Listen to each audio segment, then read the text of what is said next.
Good morning, everyone. Today I am here in Aleppo, Syria, in one of the many destructed neighborhoods, and I'm going to be meeting with a few locals, hearing their stories about what they suffered, what they went through, and then telling you about how they're going to rebuild everything moving forward. So this is going to be a very difficult video to make. My hands shaking right now just holding the camera by what I'm looking at right now, but I think their stories need to be heard.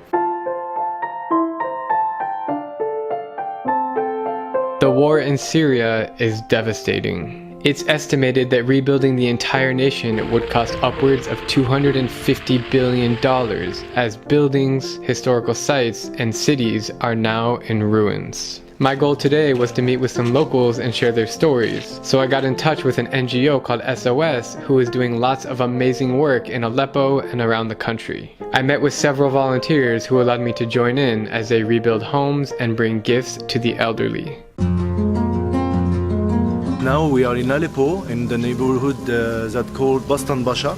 We are rebuilding houses, and here is the border, the front line during the war. Bastan Basha was held by Jabhat al-Nusra, Al-Qaeda in Syria. So you are in the heart of a real strong battle that was happening in Aleppo. Walking through the streets in this neighborhood and it's just completely gutted and destroyed. It's sad. It's really sad.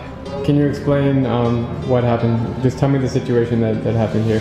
شو صار هون وقت الأزمة طلعنا من البيت 2012. In 2012 on August they just left the house and they came after 7 years to just see it like that. طلعنا صار حرب هون. It wasn't like electricity or water or any food, but they didn't have any solution just to escape from this neighborhood, so they didn't have choice.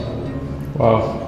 The volunteers have been here rebuilding her home to ensure that she can get back to the life she once had. So we have like a kind of list of people who are really in need and who really need their flat to be rebuilt. So that's why we decided to come in this particular flat. How does it feel to help out? It's nice because these people here, they suffer a lot from the war, and if we can just do a little thing like this, just cleaning and help them to build something new, it's the least that we can do. Then we walked over to another lady's home to greet her and spend some time together.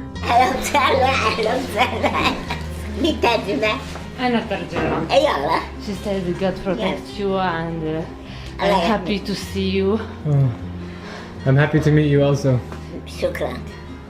Thank you. Thank you. Her legs became this large as a result from depression and not being mobile. She has been sitting right here without her family for several years, but amazingly, she has the energy to greet us and tell us stories about her hardships. So she was left here all by herself? Yeah, she's alone now. Everybody in her family left outside. This is a problem. So she was sad, and because of sadness, she became like that. The son of her sister and the son of her brother. They were both kidnapped? Yes, but not together. One, he was going to see his shop here in Aleppo, and they asked money for like $10,000. And after he came back, they kidnapped the son of her brother, and they asked like $12,000 to give him back. So they took all the money that they have. Before we said goodbye, the volunteers left her with a long-time supply of diapers, and I will never forget the joy on her face. Lastly, we met with another young man from a nearby town who lost everything. كانت العصابات المسلحة مطوقة كل فترة يضربونا. It was surrounded by the terrorists, and they were attacking them every time. They were drinking mate and smoking nargile. When the terrorists struck the house with a missile. Like right where we're standing, right here? هون هون نزل هون تماما. It was here. Like right here, right below our feet. So now, what's the process like to rebuild? منظمة SOS. SOS, our association that is helping him to rebuild the house and to make it like it was before. As soon as I turned off my camera after that interview, I mean 5 seconds later, a bomb just went off that must have been a few miles away. And nobody seemed to be freaking out, but it's just not something that I'm used to hearing, I guess. The SOS volunteers are here getting their hands and feet dirty, carrying sand inside to fix his home.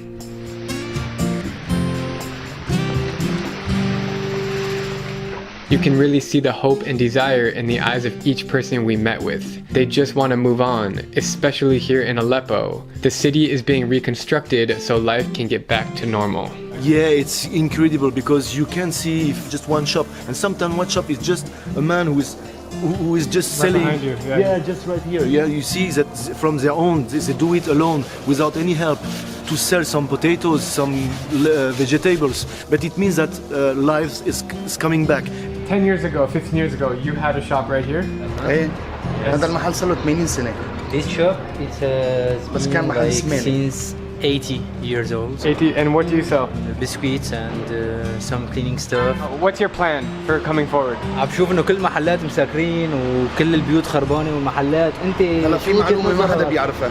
For him, like some of the people they just left Syria, some of people did, some of people want to return back, but for him, he said like this is my job, this is my work, this is my shop. So of course I will reopen it and be with it, even if it doesn't work well. It's been very humbling to sit down with these people and hear their stories, and they're just so incredibly touching and sad, to be honest. And it's also amazing what SOS is doing. I've really enjoyed spending the day with them, but more needs to be done as Syria remains fragile and vulnerable. Can't imagine what it would be like to you hear that? There's more gunfire. I'm getting used to it at this point. But anyways, what I was saying was I can't imagine what it would be like to be in their shoes and lose family members and loved ones and their houses and everything, all their possessions. But they might be the strongest people that I've ever met in my life, and it's great to see. Hey Drew, it was very amazing to meet you here. I hope you enjoy your time here in Syria. And you guys, if you want to come here also to help the people, to help Syrian people to rebuild their country, come to our association, soschrétien-d'orient.fr. Here is the link. Don't hesitate to join us as a volunteer or to give us any donation to continue to help the people here. Thank you so much, Drew. Thank you, man. Great to meet you. Thank you. Merci beaucoup.